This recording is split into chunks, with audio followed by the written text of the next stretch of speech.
सत्ता की हनक कैसी होती है, इसका जीता जागता उदाहरण अगर हम आपके सामने पेश करें तो ये एक ऐसा उदाहरण होगा जिसकी आप कल्पना भी नहीं कर सकते। क्योंकि जब बीजेपी सरकार यानी कि योगी सरकार जब सत्ता में आई थी तो उससे पहले जो उन्होंने वादे किए थे वो किस तरह के वादे किए थे। भयमुक्त समाज देने की उन्होंने परिकल्पना की थी, लेकिन उसके उलट जो काम हो रहा है उसके लिए ये जीता जागता उदाहरण आपके सामने है।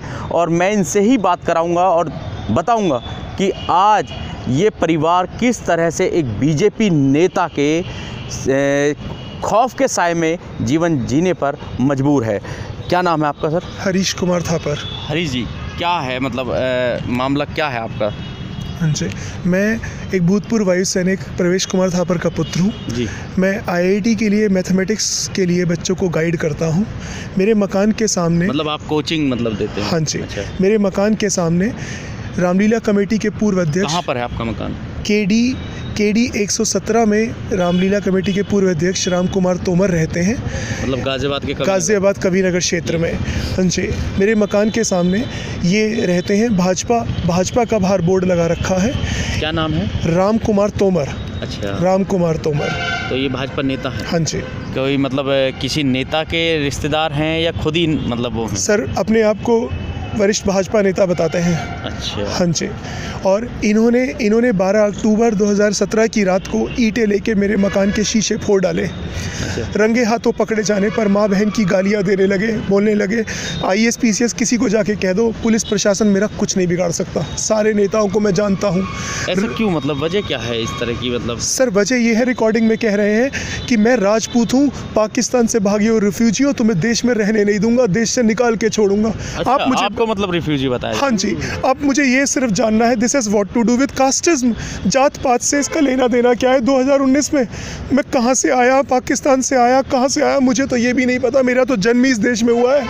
अच्छा, आपके पिताजी यहाँ पर है? हाँ जी। क्या बाबूजी आप वाकई रिफ्यूजी हैं पाकिस्तान से? आपका कोई तो हम 1947 में यहाँ आए थे, पिताजी लेके आए थे। तो अब तो आपका कोई मतलब ही नहीं है ना, मतलब ही नहीं है। तो ऐसी मानसिकता को कैसे मतलब देखते हैं आप? ये समाज में किस तरह की मतलब एक माहौल बनाना चाहते हैं जो आपसी सौहार्द है उसको किस तरह से ख़त्म करना चाहते हैं? क्योंकि बीजेपी नेता इससे जुड़ा हुआ है और जब सरकार आई थी बीजेपी तो भयमुक्त समाज देने की उन्होंने कल्पना की थी, ठीक है, आपसे सौहार्द की बात की थी। अब कैसा लगता है? अब तो हमें मुझे बड़ा वो लगता, ख़तरनाक लगता है।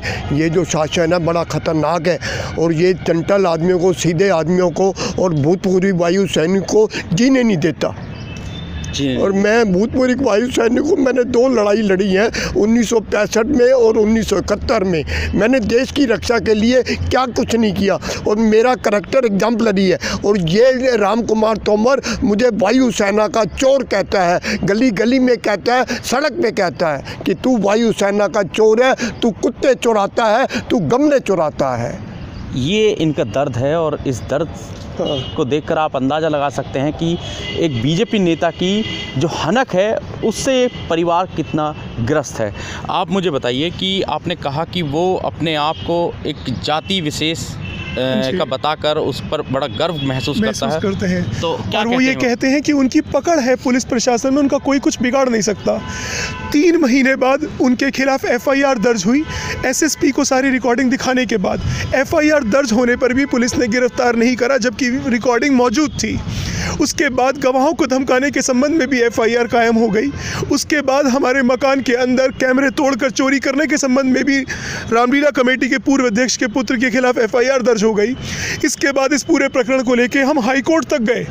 हाई कोर्ट ने वरिष्ठ पुलिस अधीक्षक SSP गाजियाबाद को हम और हमारे परिवार की सुरक्षा के आदेश दिए हैं। वो आदेश मैं आपको दिखा भी चुका हूँ। उस आदेश के बावजूद अभी 31/12 को एक नया अपराधियों ने फिर हमारे साथ कर दिया। अब की बार हमसे डिमांड की गई है, अगर रहना है तो 50,000 रुपये महीना तुम्हें देना होगा, वरना हम अपने मकान में रह नहीं सकते। ये डिमांड किसने की है? किस चीज किसने की है? तो राम कुमार तोमर के पुत्र विवेक तोमर ने 50,000 रुपये रंगदारी की मांग की है कि अगर रहना है तो 50,000 रुपये रंगदारी दो। और FIR दर्ज हुई है 31/12 को, पर पुलिस फिर भी कोई कार्रवाई करने में सक्षम नहीं है। 4 FIR ऑडियो या कोई ऐसी चीज़ जिसमें बात कही गई हो ऐसा कुछ प्रूफ है? सर वो रिकॉर्डिंग में वो कह रहे हैं उस चीज़ को। रिकॉर्डिंग है उसकी? हाँ जी। उसके बावजूद पुलिस कोई कार्रवाई करने में सक्षम नहीं है। ये पुलिस के पास है वो रिकॉर्डिंग? सर पुलिस को तो सारी चीज़ दिखाई है, पुलिस तो बयान लेने भी नहीं आ रही है। बयान लेने में नहीं आ रही है। अच्छा, महिलाएं हैं, महिलाएं ज़रा इनसे बात करने दीजिए। आप बताइए मैडम, किस तरह का मतलब माहौल क्रिएट करके रखा गया? आपके साथ भी कोई बदतमीजी है? थोड़ा आगे आ जाइए।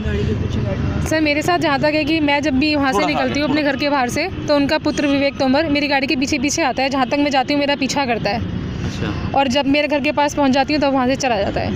मेरे साथ मेरे बच्चे भी होते हैं छोटे, वो मेरी गाड़ी का पीछा करता है। मुझे नहीं पता कि वो मेरी गाड़ी का पीछा क्यों करता है। उसने मुझे नुकसान तो कुछ नहीं पहुंचाया, लेकिन मेरे गाड़ी के जब भी मैं वहाँ से निकलती हूँ मेरी गाड़ी का पीछा, डर का माहौल पैदा करने की कोशिश करता है। और मुझे हमेशा अपने हस्बैंड के लिए हमेशा ये डर रहता है कि पता नहीं इनके साथ कब क्या गलत कर दें वो, क्योंकि मेरे हस्बैंड कभी गलत नहीं करते हैं, हमेशा सही रास्ते पे चलते हैं। तो एक सही आदमी को इंसाफ नहीं मिलेगा इस देश में। अच्छा मैडम, ऐसा क्या लगता है, वो क्या मतलब चाहते हैं? जो आप कोचिंग सेंटर चला रहे हैं उसको बंद करना चाहते हैं? क्या है उनकी मंशा, कुछ अगर वो उन्होंने जाहिर की हो? सर उनकी मंशा तो उनको पता होगी सर। अगर मेरे हस्बैंड थोड़ा आगे आ जाइए मैडम, थोड़ा सा आगे। मेरे हस्बैंड पढ़ा रहे हैं एक उसमें, तो उसमें कुछ गलत नहीं कर रहे हैं। उनके पास पूरा लाइसेंस है, उन्होंने पंजीकरण करा रखा है और कुछ इलीगल काम नहीं कर रहे हैं। हर चीज़ का उनके पास प्रूफ है, रजिस्ट्रेशन है, सब कुछ इलीगली कर रहे हैं। ठीक, बहुत बहुत धन्यवाद। तो आपने देखा कि किस तरह से एक परिवार जो कि रिफ्यूजी परिवार है उसको किस तरह से उन पर एक देशद्रोही होने का ठप्पा लगाकर एक समाज को बरगलाने की कोशिश की जा रही है और उनको लगातार प्रताड़ित किया जा रहा है। अब आप अंदाज़ा लगा लीजिए कि जो सरकार सत्ता में आने से पहले भयमुख समाज होने की बात करती थी, आज उसी सरकार का एक नेता इस समाज में किस तरह की एक दुर्भावना फैला रहा है और उस पर लगातार एक परिवार को टॉर्चर कर रहा है। लेकिन जो सरकारी नुमाइंदे हैं वो इस पर चुप्पी साधे बैठे हुए हैं। सवाल यही बनता है कि अगर कुछ चीज़ें गलत हैं तो उनके खिलाफ उस नेता को किसने अधिकार दे दिया है कि वो उनसे रंगदारी की मांग करे और उनके साथ जो बदतमीजी है, जो बदतमीजी की हद है, उसको पार करने की कोशिश करे। गाजियाबाद से तेजिंदर सिंह, नेशन टाइम।